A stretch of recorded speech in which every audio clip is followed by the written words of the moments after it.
Nous allons prendre nos Bibles dans le livre de Osée au chapitre 6.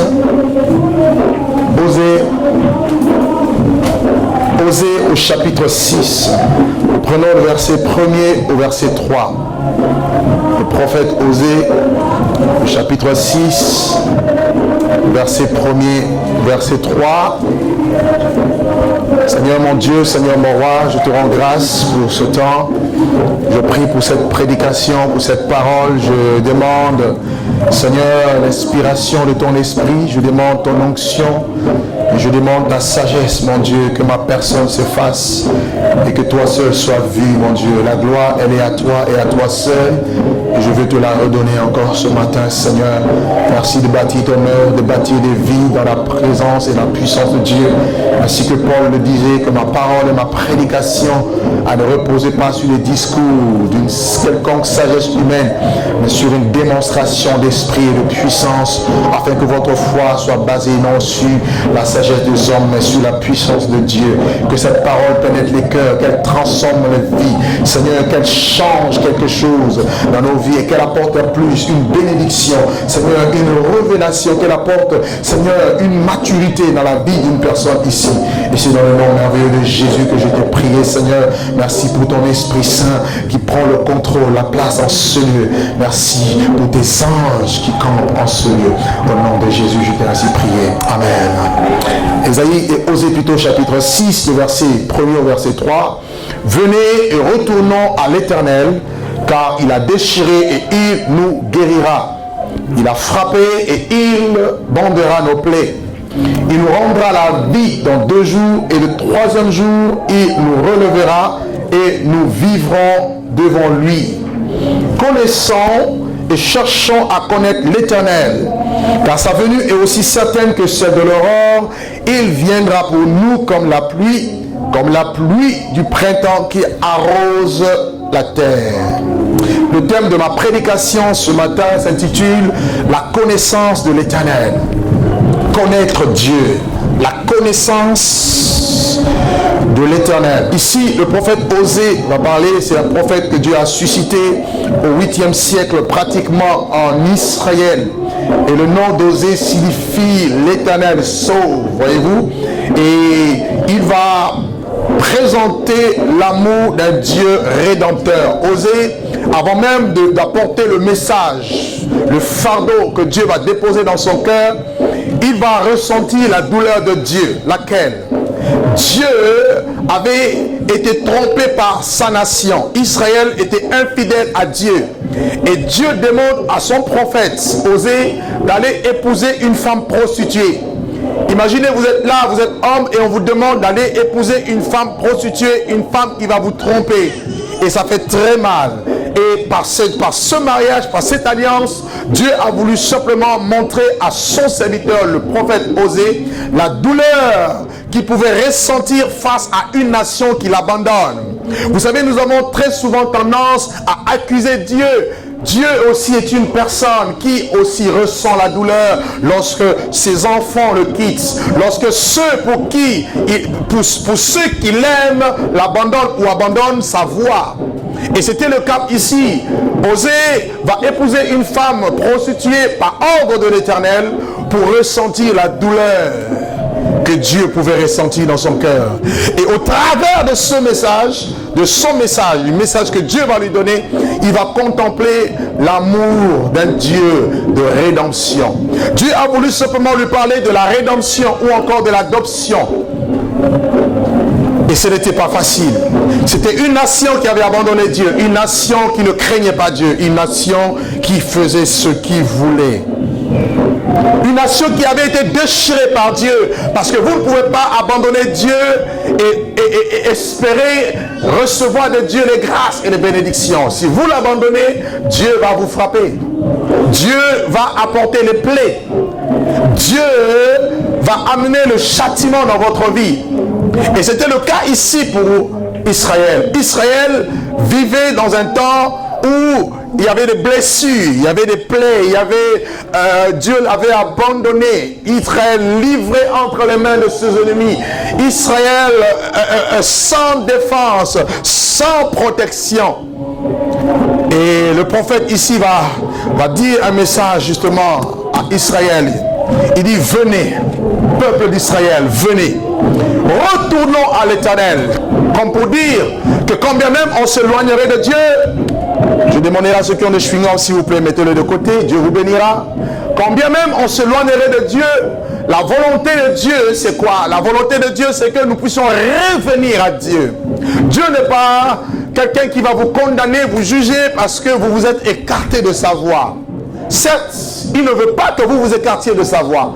Mais si telle est votre condition, il vous appelle. Il dit aujourd'hui, si vous entendez sa voix, n'endurcissez pas votre cœur. Donc il vous appelle à revenir à lui. Il dit venez, retournons à l'Éternel. Pourquoi? Parce qu'il a déchiré.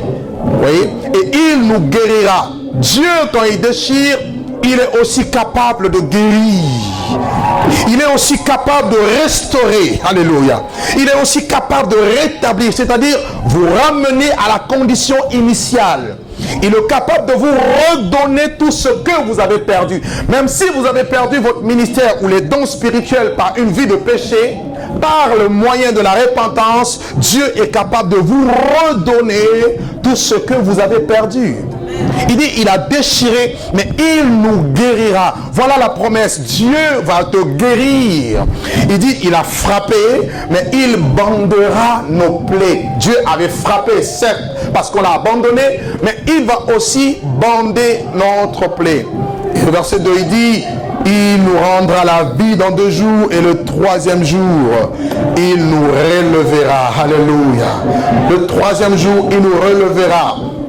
Vous savez que le chiffre 3 dans la Bible, c'est aussi le chiffre de la résurrection, le rétablissement, le fait d'être rétabli, guéri, restauré, ressuscité.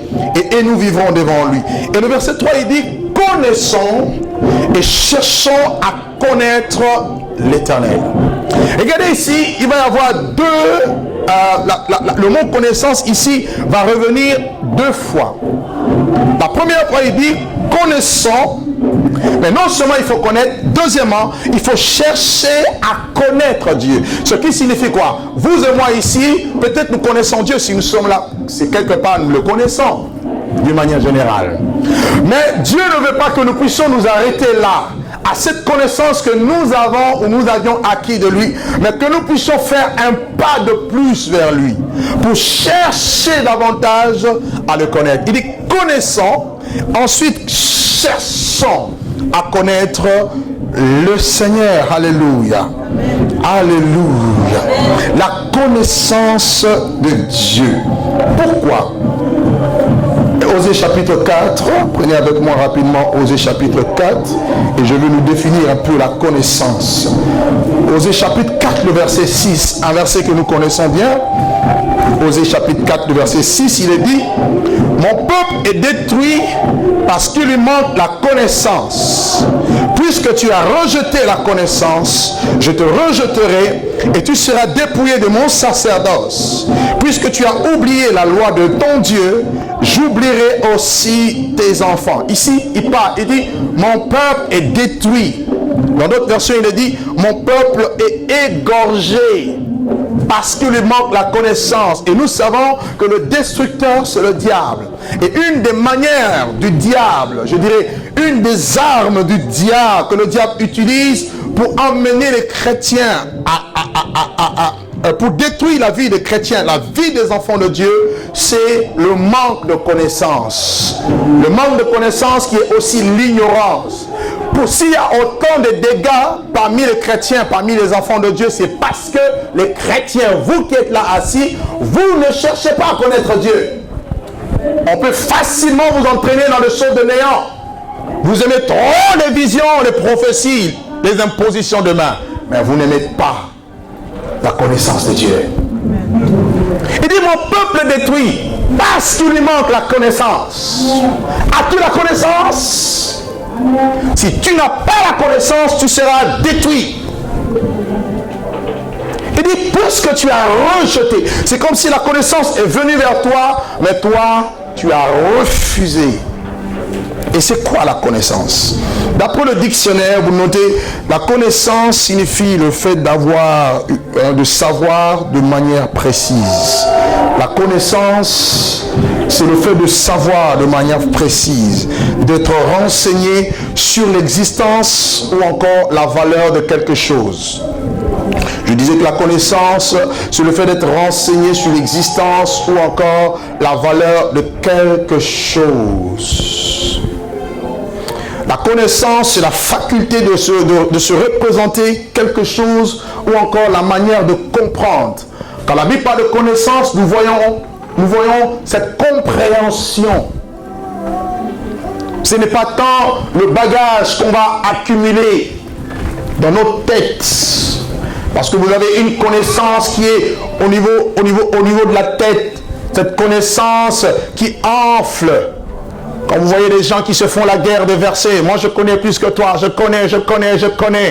Ça, ce n'est pas une bonne connaissance. La connaissance de Dieu, ce n'est pas pour prouver aux autres. C'est pour la vivre. Pour vivre Dieu.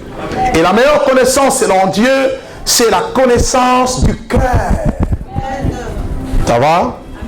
Alors, vous mes enfants, je vous ai toujours dit, je veux vous voir avec des cahiers et des stylos en train de noter les enseignements. On ne vient pas à l'église comme ça, on regarde. Parce qu'on a enseigné, on ne sait pas. Trouvez-vous une feuille, un cahier et vous allez noter les enseignements. C'est très important. Alléluia. Amen.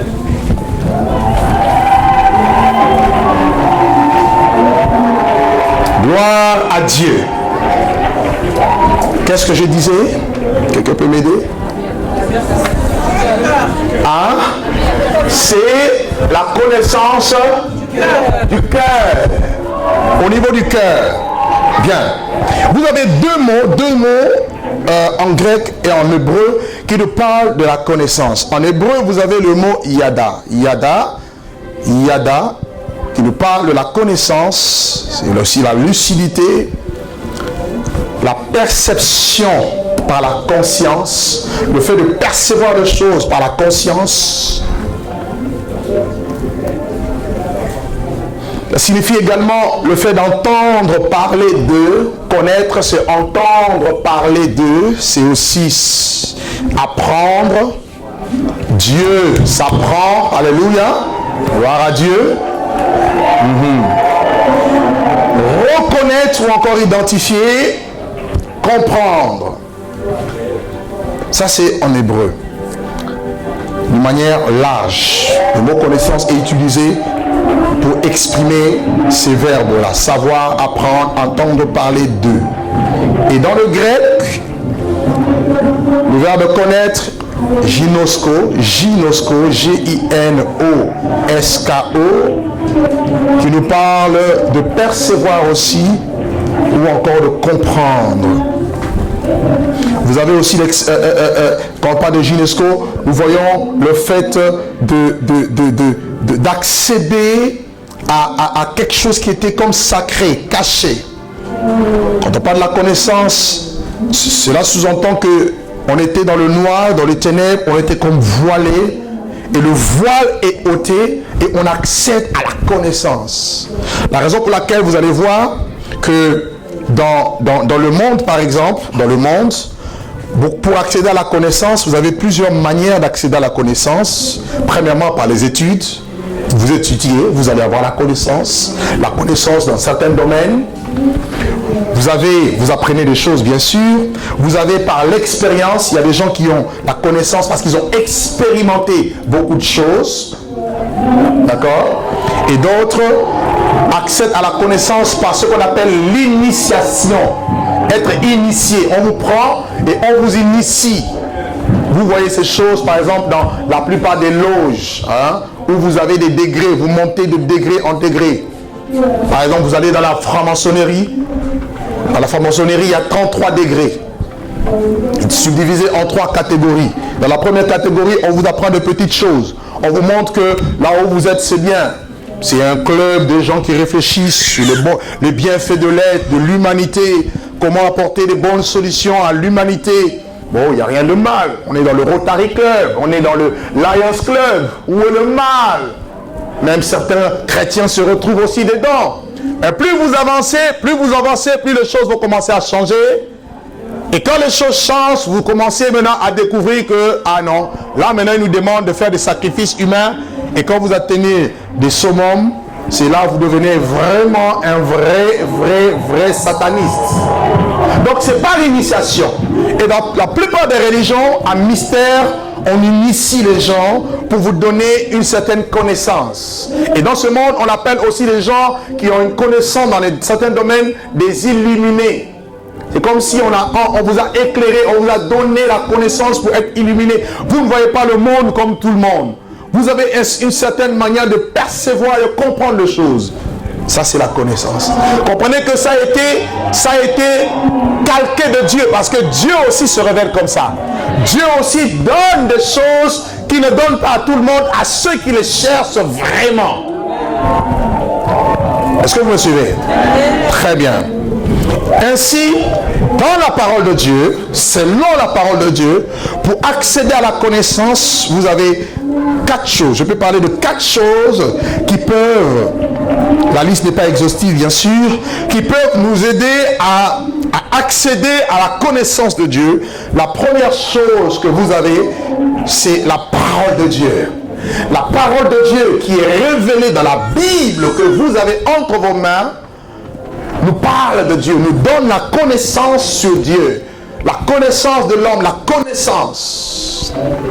C'est la raison pour laquelle vous verrez que la plupart des sciences, vous voyez la médecine, vous voyez ceux qui font le droit, vous allez voir ceux qui font l'économie, ils tirent leurs principes, les principes de base de la parole de Dieu.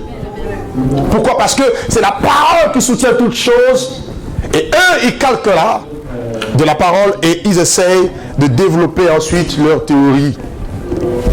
Certains déforment la parole par la suite. Deuxièmement, vous avez la nature. La nature nous parle aussi, nous donne une certaine connaissance. Troisièmement, vous avez la conscience de l'homme. Il y a des gens qui n'ont jamais lu la Bible, mais qui connaissent Dieu. Plus que ceux qui ont la Bible et qui peuvent venir à la prière. Je vous dis la vérité. Lisez Romains chapitre 2, vous allez comprendre. Si vous lisez Romains 2, vous allez comprendre que la Bible dit qu'il y a des chrétiens. Prenons-le rapidement, hein, ça va nous aider certainement à comprendre. Romains chapitre 2. Romains chapitre 2. Ouais. Le verset 13 au verset 16. Cette parole est claire devant Dieu. On peut même prendre à partir du verset 11. La Bible dit, car devant Dieu il n'y a point de favoritisme. Car tous ceux qui ont péché sans la loi périront aussi sans la loi. Et tous ceux qui ont péché avec la loi seront jugés par la loi. Et ce ne sont pas en effet ceux qui écoutent la loi qui sont justes devant Dieu, mais ce sont ceux qui la mettent en pratique qui seront justifiés. Quand les païens qui n'ont pas la loi, écoutez, quand les païens qui n'ont pas la loi font naturellement ce que prescrit la loi, ils sont eux-mêmes qui n'ont pas la loi, une loi pour eux-mêmes. Ils montrent que l'œuvre de la loi est écrite où? Dans leur cœur, leur conscience en rendant témoignage et leurs pensées s'accusant ou se défendant tout à tout. C'est ce qui paraîtra le jour où, selon mon évangile, Dieu jugera par Jésus-Christ les actions secrètes des hommes. Voyez? Donc, il y a une connaissance qui est au niveau de la conscience. La connaissance de Dieu, Dieu la prime dans votre conscience pour savoir aussi distinguer ce que Dieu aime de ce que Dieu n'aime pas. Il y a des gens qui veulent souiller leur conscience pour dire à chaque fois, c'est écrit où dans la Bible qu'il ne faut pas faire ça, et c'est écrit où tu as la conscience ou qui te parle de la part de Dieu. Amen. Amen. Vous allez voir même les animaux, ils ont une certaine conscience, ils n'ont pas d'esprit mais ils ont une âme, et ils savent faire les choses, distinguer les choses. Ésaïe nous dit quoi? Il dit, l'âne connaît là où son maître siège, loge. Le bœuf connaît la demeure de son maître, mais Israël ne connaît rien. Les hommes aujourd'hui, ils deviennent plus, excusez-moi l'expression, plus bêtes que les animaux. Pourquoi? Parce que même les animaux savent reconnaître le Tout-Puissant. Quand Dieu parle, même les animaux écoutent. Mais aujourd'hui, quand Dieu parle, les hommes sont rebelles à Dieu. Et Dieu dit, mon peuple est détruit. Si vous êtes détruit, si vous avez des problèmes, enfants de Dieu, c'est parce que vous rejetez la connaissance. Vous rejetez cette connaissance imprimée en vous. Et vous n'aurez pas d'excuse devant Dieu. C'est ce que Paul dit. C'est ce qui est devant, selon mon évangile, où Dieu jugera par Jésus les actions secrètes des hommes. Tout ce que vous faites dans le secret, Dieu le voit et vous jugera. La connaissance de Dieu. Et la quatrième chose, j'ai parlé des 4 choses. Je vous ai donné les 4 ou pas? 3. La quatrième chose, vous avez la révélation. Et ce qui est la plus importante, c'est là. En plus de ce que nous venons de voir, la révélation.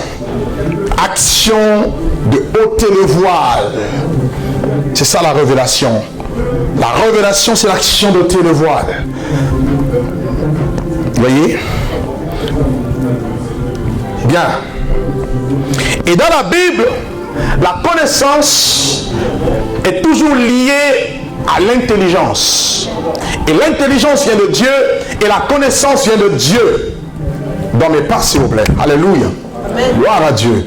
Donc, pour connaître quelque chose, pour connaître Dieu, Dieu vous donne son intelligence. Pour connaître aussi les choses du diable, vous recevez aussi l'intelligence du diable.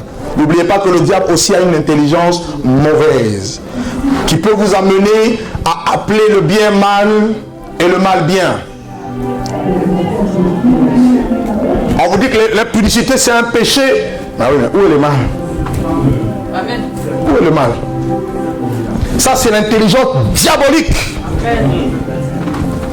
Est-ce que tout le monde m'entend? Je veux nous aider.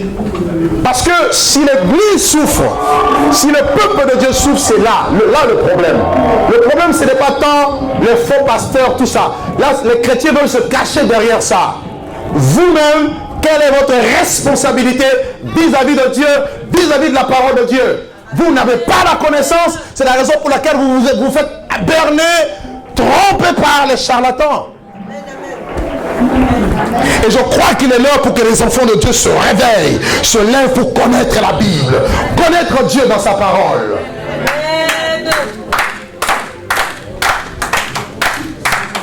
Amen. Amen. La connaissance de Dieu.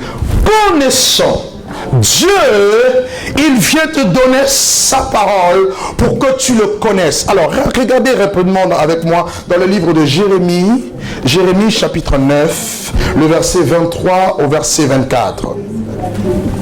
Jérémie chapitre 9, le verset 23 au verset 24.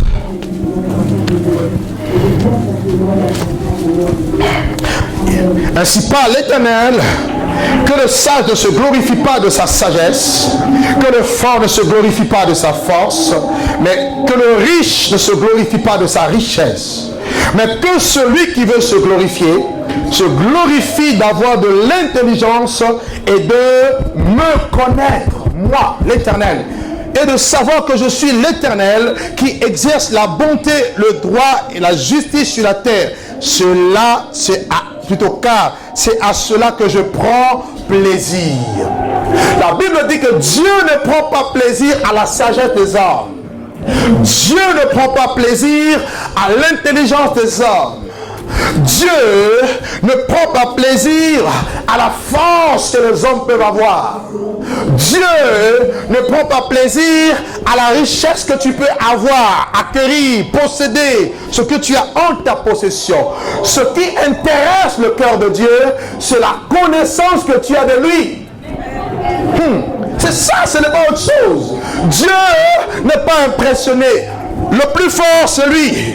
Le plus sage, c'est lui. Le plus riche, c'est lui.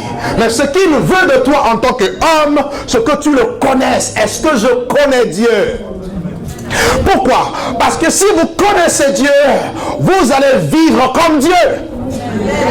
La connaissance de Dieu implique la vie. La connaissance ne te donne pas des informations. Aujourd'hui, nous voulons avoir des informations. Ah, je connais quelqu'un, un homme de Dieu, une femme de Dieu qui a avalé la Bible, qui peut te réciter de Genèse, Apocalypse, mais qui vit encore dans le mensonge, dans la cupidité, dans la haine, dans l'adultère, dans la fornication, qui est efféminé, qui est dans l'homosexualité, qui vit dans la masturbation, qui ne craint pas Dieu, qui trompe sa femme, qui bat sa femme. Ce n'est pas ça la vraie connaissance. La vraie connaissance apporte la transformation intérieure et je ressemble à Dieu.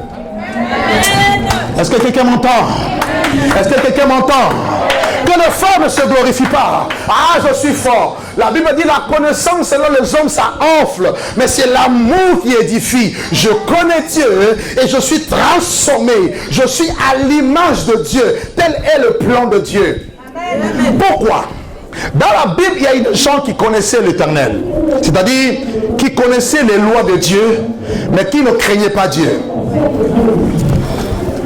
Excusez-moi. Ils ne craignaient pas Dieu. On nous parle dans le livre de 1 Samuel. Si vous lisez 1 Samuel chapitre 2 par exemple, à partir du verset 12 à 13 par là, on nous dit que les enfants d'Élie, le souverain sacrificateur, ne connaissaient pas l'Éternel. Ils étaient sacrificateurs. Cela veut dire quoi? C'est eux qui avaient la charge d'entrer dans le temple et de présenter des offrandes à Dieu. N'est-ce pas? C'est eux qui servaient de Dieu. C'est eux qui étaient des adorateurs, des intercesseurs pour le peuple, en faveur du peuple devant Dieu. Mais la Bible nous dit qu'ils ne connaissaient pas Dieu. Parce que quand les gens amenaient les offrandes, ils venaient et ils piquaient les offrandes. Lorsque les femmes venaient adorer Dieu, la Bible dit ils couchaient avec les femmes dans la maison de Dieu. Comment quelqu'un peut-il connaître Dieu et voler sans remords? Comment quelqu'un peut-il connaître Dieu, commettre l'impudicité et sans remords? Ça, ce n'est pas la connaissance de Dieu. Amen. Ça, c'est la lettre. Et la lettre tue. Et c'est l'Esprit de Dieu qui vivifie. Amen. Tu ne peux pas dire que tu connais Dieu et la parole de Dieu t'est prêchée et tu vis toujours dans le concubinage. Comme si de rien n'était. L'enfer est sous tes pieds. Parce qu'il dit, parce que tu as rejeté la connaissance, je te rejetterai. Malheur à toi, tu es pire que quelqu'un qui n'a jamais entendu la parole, qui vit dans les boîtes de nuit. Parce que toi, tu connais Dieu. Tu as déjà entendu le son. La Bible dit, le châtiment pour cette personne sera plus que pour celui qui n'a pas entendu parler de Dieu. Vous avez un problème. Et si vous lisez dans Osée chapitre 1er, regardez, Osée chapitre 4. Le verset que nous avons lu, regardez avec moi juste le verset 1er. La Bible dit, écoutez la parole de l'Éternel, enfants d'Israël, car l'Éternel a un procès avec les habitants du pays, parce qu'il n'y a point de vérité, point de miséricorde et point de connaissance de Dieu dans le pays.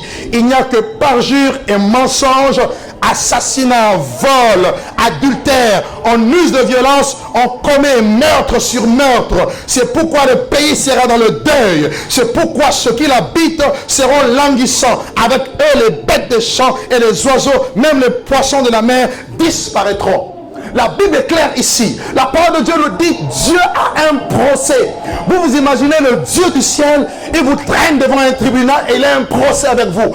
Qui va vous défendre face à ce procès?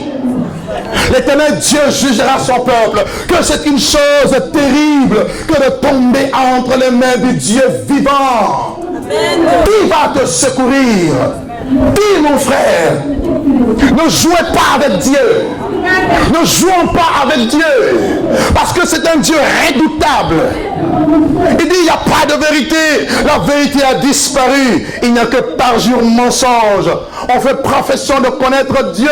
Mais derrière, nous allons consulter les marabouts, les kémoiseurs. Nous avons des choses mystiques avec nous. Nous faisons profession de connaître Dieu, mais nous vivons comme les païens, comme le monde. Ça, ce n'est pas la connaissance de Dieu. La connaissance de Dieu nous amène la transformation. La connaissance de Dieu nous change, nous transforme. La connaissance de Dieu nous bénit. La connaissance de Dieu fait de nous des hommes et des femmes qui ressemblent au Maître. C'est ça la connaissance de Dieu. Alléluia. Alléluia. Je disais Alléluia. Gloire à Dieu. Connaissons et cherchons à connaître le Seigneur. Les fils d'Élie ne connaissaient pas Dieu. Et nos églises sont remplies de gens qui ne connaissent pas Dieu.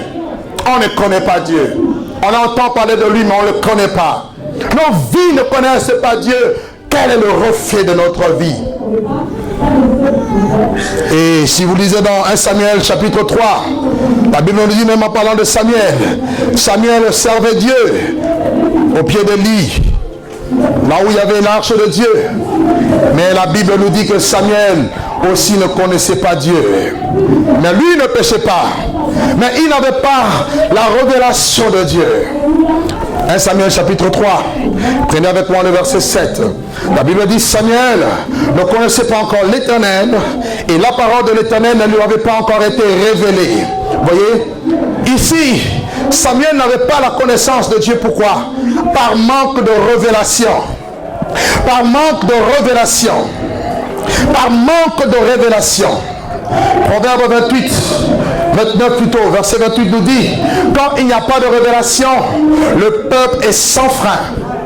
Heureux lorsqu'il observe la loi. Le manque de révélation fait que tu n'auras pas, tu n'iras pas loin avec Dieu. Beaucoup de chrétiens sont dans le parvis. Ils se permettent d'arriver en retard chaque fois dans le rendez-vous avec Dieu. Ça, ce n'est pas la connaissance de Dieu. Moi, le Dieu que je connais, le Dieu créateur du ciel et de la terre, le patron de tous les patrons. Quand j'allais au travail, à l'époque quand je travaillais, j'étais toujours à l'heure. Quand j'arrivais en retard, on me remontait les bretelles. On disait, tu continues, tu es viré. Et à combler plus forte raison, le Dieu qui a créé le ciel et la terre. Alléluia. Je disais Alléluia. Et vous qui êtes la chrétienne tous les jours, alors que vous n'avez rien à faire, vous arrivez en retard et vous pensez honorer Dieu, connaître Dieu, vous ne connaissez pas Dieu. Amen.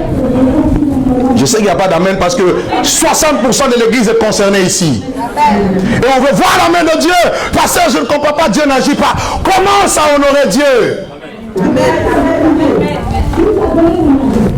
Samuel ne connaissait pas l'Éternel, quoi qu'il ait servi.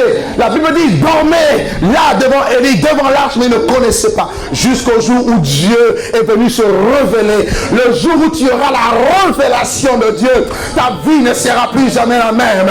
Je connais un homme du nom d'Ésaïe, dit, l'année de la mort du roi Osias, il faut que ceux qui règnent dans ta vie meurent. Il dit, cette année-là, je vis le Seigneur assis sur un trône très élevé, et les pans de sa robe qui remplissait le temple. J'ai vu de séraphins qui se tenaient devant lui. Il battait des ailes et il criait Saint, Saint, Saint et l'Éternel des armées. Et toute la terre est pleine de sa gloire. Il a vu le trône de Dieu. Il a vu la fumée qui sortait de son trône. Lui-même il dit, malheur à moi. Personne ne lui a parlé. Il n'y avait pas de pasteur pour lui dire, Ésaïe, tu es un pécheur. Mais la révélation a amené la lumière dans son cœur. Il dit, je suis pécheur. Je suis un homme dont les lèvres sont impures. Et j'habite au milieu d'un peuple dont les lèvres sont impures. Et mes yeux ont vu le roi. Et ma prière aujourd'hui est que Dieu ouvre les yeux spirituels de quelqu'un pour voir le roi assis sur le trône et venir avec révérence. La Bible a dit, devant le trône, il y a les 24 vieillards. Lorsque l'agneau de Dieu entre, ils jettent leur couronne, ils se lèvent de leur trône et ils se prosternent à celui qui est assis sur le trône, à l'agneau de Dieu. Soit la gloire, soit la puissance, soit l'honneur, soit l'élévation, soit la magnificence, soit les acclamations.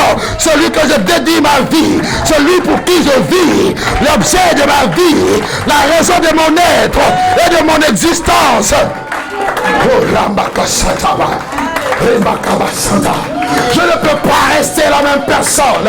Ma vie n'est pas conditionnée par votre vie. Ma vie est conditionnée par Dieu. J'ai une relation, j'ai une intimité avec Dieu que personne ne peut ravir. Amen. Et les chrétiens sont faibles. Pourquoi l'église du 21e siècle est faible? Malgré tant de médias, malgré tant de travaux, tout ce qui se passe. Parce que l'église ne connaît pas Dieu. L'église a les médias. L'église peut voyager dans le monde entier. Mais nous n'avons pas l'impact de ceux qui étaient à pied. Eux, ils étaient à pied. Ils n'avaient pas de micro. Ils n'avaient rien. Mais ils ont eu l'impact. Oh Seigneur, donne-moi avoir l'impact. Même sans les médias. Parce que la Bible dit ce n'est ni par la force, ni par la puissance.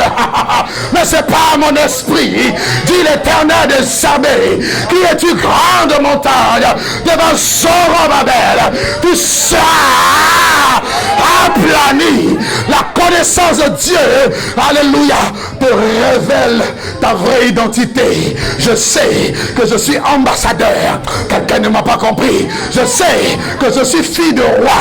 Je suis fils du roi. Je suis un ambassadeur, un appelé. Je représente le royaume sur terre. Quand je marque le pied, c'est Dieu qui marque le pied avec moi. Alléluia. Ah, quelqu'un ne m'a pas compris. Je disais alléluia. Quand je marche, oh, derrière moi, je laisse les traces de Jésus. C'est ça la connaissance de Dieu. La révélation. Commence à dire à Dieu, Seigneur, je ne veux pas faire les choses par habitude. Ce qui vous tue, ce sont les habitudes. Vous êtes habitué au pasteur. Vous êtes habitué à venir en retard. Vous êtes habitué. Et vous ne savez plus sentir l'onction, la présence de Dieu. Parce que vous êtes habitué. Faites attention, mes frères, aux habitudes. Vous savez, un jour, un grand serviteur de Dieu qui est reconnu, dont je tairai le nom, qui a un ministère de guérison reconnu dans le monde entier et qui dirige l'église aux États-Unis. Donc, toutes ces croisades, vous avez au moins 10 paralytiques qui se lèvent, qui marchent, sans compter les aveugles qui voient, sans compter tous les miracles. Mais dans son église, il y a des gens qui sont malades. Un jour, on lui a posé la question, pourquoi dans ton église, vous voyez des gens avec chaises roulantes, mais quand tu fais des croisades partout, ceux qui sont sous chaises roulantes, ils s'élèvent. Parce que, il a répondu, parce que ces gens-là se sont habitués à moi. Ils ne voient plus Dieu, mais ils voient moi. Et quand on ne voit plus Dieu, on voit l'homme, on néglige, on ne peut plus recevoir. Parce que l'homme de Dieu est le canal de la réception. Là-bas, ils ont soif. C'est pourquoi Dieu se manifeste. Mais si vous n'avez pas soif, le pasteur, on connaît son visage. On connaît même sa maison. On sait comment il sait qu'il aime manger. On connaît un peu son habillement. On est habitué. Dis à ton ami, enlève les habitudes. Dis-lui, enlève les habitudes.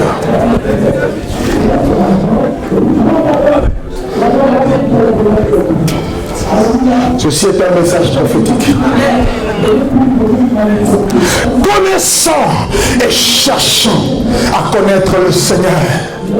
Oh, quand Israël avait perdu la connaissance de Dieu, la Bible dit 4 siècles après Malachie, le dernier prophète qui soit envoyé à Israël, le ciel était fermé. Plus aucune voix prophétique qui résonnait et qui retentissait dans le cœur du peuple d'Israël. Le peuple cherchait, criait à l'Éternel. Mais la Bible dit au temps marqué, Dieu envoyait un homme, un messager, le messager de l'Alliance, Jean-Baptiste, celui qui est venu avec la mission de préparer le chemin devant loin de Dieu. Il dit, je suis la voix de celui qui crie dans le désert. Aplanissez le sentier pour notre Dieu. Oui, afin que Dieu puisse passer. La Bible dit, il est venu en son temps. Il fut fidèle, animé par l'Esprit et par le zèle de Dieu. Il prêcha, oui, la parole de Dieu. Il dira à Israël, répands-toi car le royaume des cieux est proche.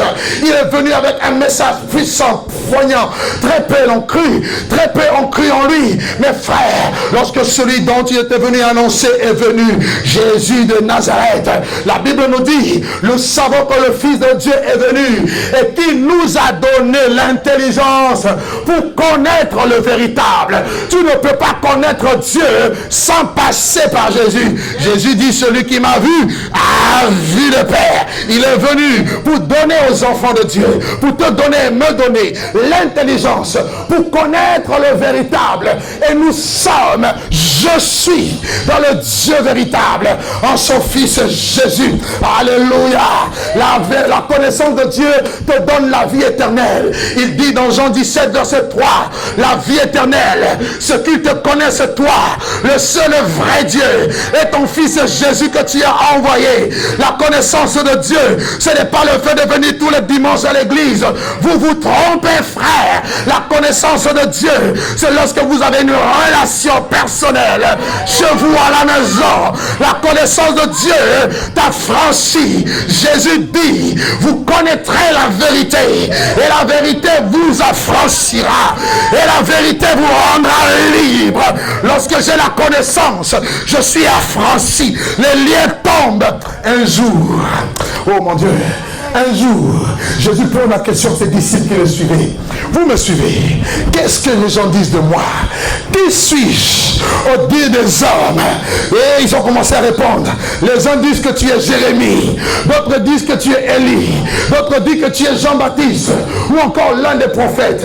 Il se retourne vers eux et il leur pose la question. Et vous, qui dites-vous que je suis? Mais parce que la révélation ne vient ni de la chair, ni du sang. Pierre, rempli de l'Esprit de Dieu, il dit, tu es le Fils de Dieu, tu es le Messie, tu es loin de Dieu, tu es celui que Israël attend, tu es notre délivrance, tu es notre rédemption, tu es notre joie, tu es notre paix. Jésus le regarde et lui dit, Simon, tu es heureux. Il n'a pas dit tu es heureux parce que tu as des millions, parce que tu as un compte bancaire rempli, mais tu es heureux parce que tu as la révélation.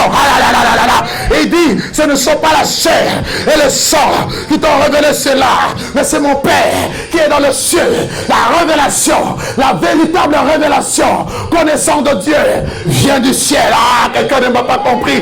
Tout don parfait et toute grâce excellente,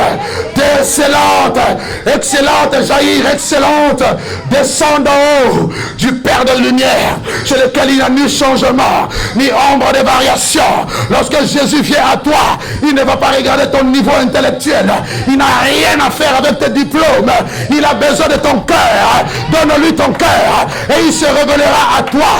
Il dit, je te loue, Père, de ce que tu as caché ces choses aux sages et aux intelligents, mais tu les as révélés aux enfants. Oh, je viens comme un enfant avec humilité. Révèle-toi encore à moi, j'ai faim de toi. Oh, la Bible dit, cherchez l'Éternel pendant qu'il se trouve. Il est là, il veut que tu le cherches avec ton cœur.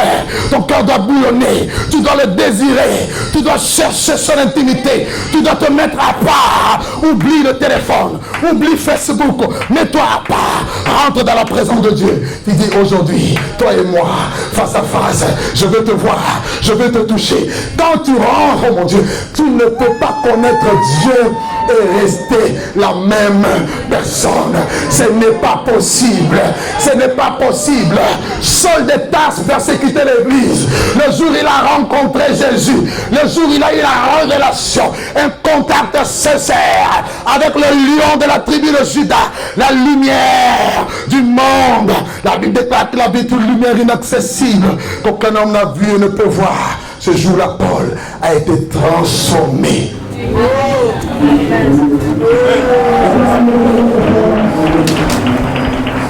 Comme étudier.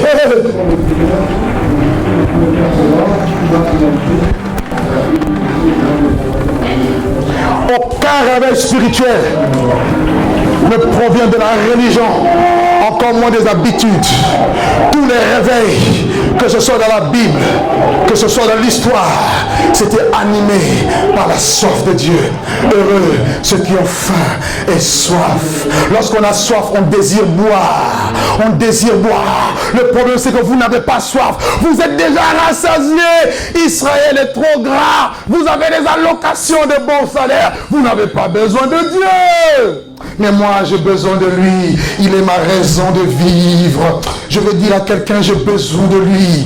Je ne compte même pas sur mon expérience. Quelqu'un m'a dit, mais non, tu sais, quand tu prêches comme ça, tu as de l'expérience. J'ai dit, non, si tu savais, à chaque minute qui passe, je lui dis que j'ai besoin de toi. J'ai besoin que ta main soit sur ma vie. Si ta main est sur ma vie, jamais je ne vais échouer. Jamais je ne vais reculer. Quand bien même l'ennemi va m'atteindre, tu me délivreras de là. Jamais, je dis jamais. La connaissance de Dieu te donne le salut. La connaissance de Dieu te donne la victoire sur tous tes ennemis. Église, Israël, connais ton Dieu. Connais ton Dieu. Tel est le message que Dieu m'a donné pour toi aujourd'hui. Connais Dieu. Connais Dieu. Lorsque tu aimes quelqu'un, tu désires passer du temps avec cette personne. Si tu aimes Dieu, tu désireras passer du temps avec lui. Tu ne seras pas dans la négligence en donnant des préceptes. Non. Je veux connaître Dieu. Je veux le connaître. Est-ce que quelqu'un ici veut connaître Dieu? Quand tu vas rentrer chez toi, dis-lui à partir d'aujourd'hui, sors-moi des coutumes. Sors-moi de la routine. La routine fatigue. La routine vous alourdit. Vous faites les choses par la routine. Quand même tu sens que la routine veut gagner ta vie, dis Seigneur, je refuse. Je veux un renouvellement. Je veux quelque chose de nouveau. Vous allez voir, Dieu est une source intarissable.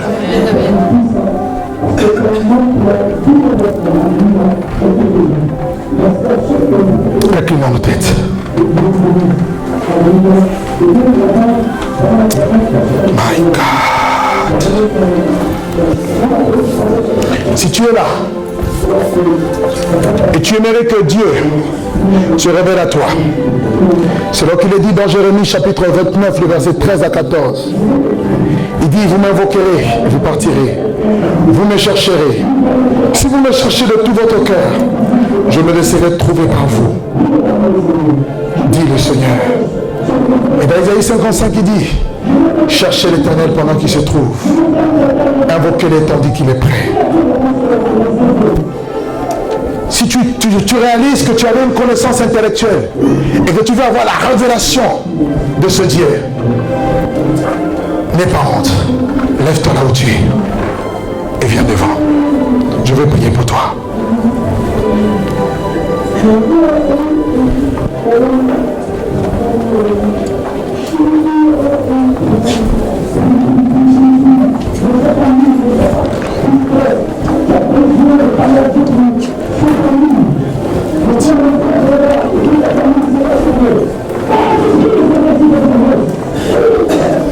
Je dis, n'aie pas honte. Dieu ne parle pas en vain. Il m'a dit, parle-leur de la connaissance de Dieu. Passez devant. Oh, Rabasakata Baba Santa Baba. Rababa Santa Namana Brota Mana Shanta Baba. J'ai augmenté un peu la musique, monsieur. Ferme tes yeux et lève juste tes mains vers le ciel. Ça ne dépend pas du nombre d'années que tu as fait dans la foi. Tu peux faire 10 ans, 20 ans, mais ne pas connaître vraiment Dieu. Là n'est pas le problème. Dieu n'est pas impressionné par cela. Il veut vraiment te toucher. Tu vas faire avec moi cette prière, là où tu es. Seigneur Jésus. Tu pries avec moi à haute voix. Seigneur Jésus. Je reconnais aujourd'hui que je ne te connaissais pas suffisamment. Je me repens de cela. Je me suis longtemps appuyé sur mes acquis. Je me suis longtemps appuyé sur ma petite connaissance. Je me suis longtemps appuyé sur mon expérience. Et je réalise aujourd'hui que je ne te connais pas suffisamment. Alors viens te révéler à moi. Viens te révéler à moi. Enlève le voile dans mon cœur, dans dans mon esprit qui m'empêche d'entrer dans la plénitude de Dieu. Enlève la routine, enlève la religion, enlève les passions de ce monde dans mon cœur, dans ma vie, afin de te connaître et d'avoir la vie véritable. Au nom de Jésus, je te remercie pour ton Fils Jésus, qui nous donne la vie, qui me donne la vie en abondance, en abondance. Révèle-toi à moi, maintenant, dans mon cœur, révèle-toi. Je chasse l'incrédulité, je chasse le doute, je chasse la peur.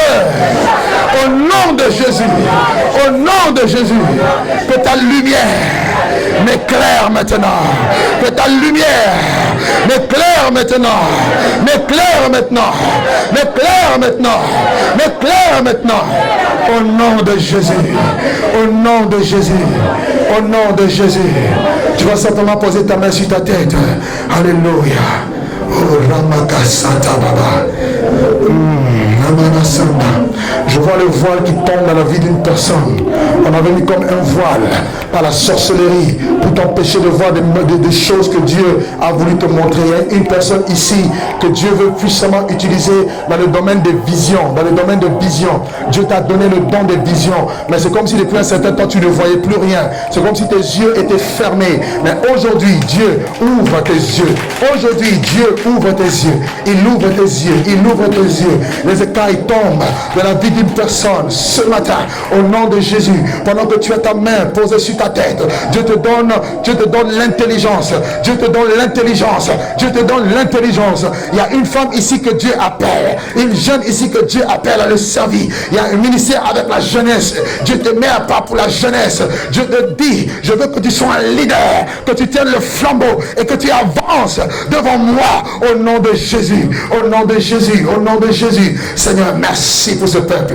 Merci pour mes frères et mes soeurs. Merci pour toutes les personnes qui sont venues devant. Seigneur, je prie que tu leur accordes ce matin, la connaissance de Dieu, la connaissance de Dieu, la connaissance de Dieu, la connaissance de Dieu, la connaissance de Dieu, la connaissance de Dieu, la connaissance de Dieu, la connaissance de Dieu, la connaissance de Dieu, la connaissance de Dieu, au nom de Jésus. Oh, gloire à ton nom, Seigneur.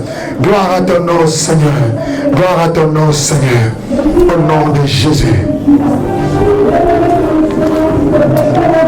Amen. Que Dieu soit béni. Vous pouvez rentrer dans votre place. Dieu va utiliser cette femme. Vous la connaissez, ma soeur? Un appel de Dieu puissant. Je vois beaucoup de jeunes derrière elle. Et Dieu veut se servir d'elle dans le domaine de l'évangélisation. À partir d'aujourd'hui, l'onction de Dieu ne va plus la laisser tranquille.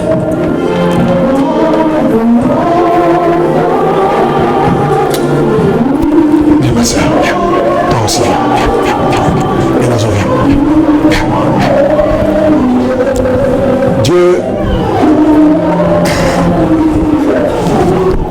Dieu va puissamment t'accompagner. Je priais pour toi par rapport à l'entretien que nous avons eu. Dieu me dit, te dit, il va puissamment t'accompagner. Dieu te dit, reste dans la discipline. Tu vas voir des grandes choses. Ça va t'étonner. Ça va vraiment t'étonner. Lève ta main. Père, qu'il en soit ainsi. Que ta grâce accompagne cette femme.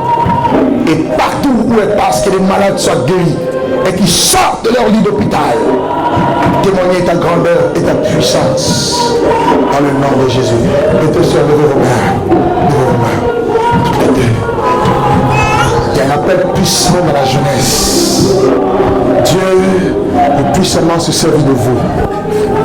Restez beaucoup au pied du Seigneur. Dieu va vous apprendre beaucoup de choses. Il me dit de vous dire que vous allez recevoir de lui des instructions Il va vous instruire, il va vous orienter, il va vous donner des stratégies pour évangéliser, témoigner et ramener des âmes à lui dans ce royaume. Ne vous minimisez pas. Il y a comme une lutte entre vous et votre chair. Comme une lutte, quelque chose qui résiste. Dieu dit, ne vous minimisez pas.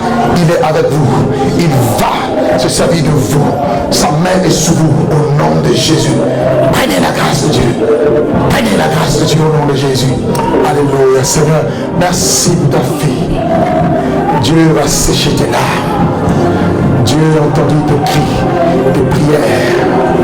Je te dis, cette situation n'est pas à la mort. Je veux me glorifier. Car je t'ai appelé. Je t'ai appelé à me servir. Tu as longtemps fui mon appel. Tu as longtemps fui mon appel. Tu as longtemps fui l'appel de Dieu. Tu as longtemps fui l'appel de Dieu. Tu as longtemps fui. Mais le temps arrive pour toi où tu dois te lever pour Dieu. John, viens au nom de Jésus. Alléluia. Pasteur, viens, je prie pour toi. Chaque fois que je prie pour les gens ce matin, oh my God. Lève tes mains.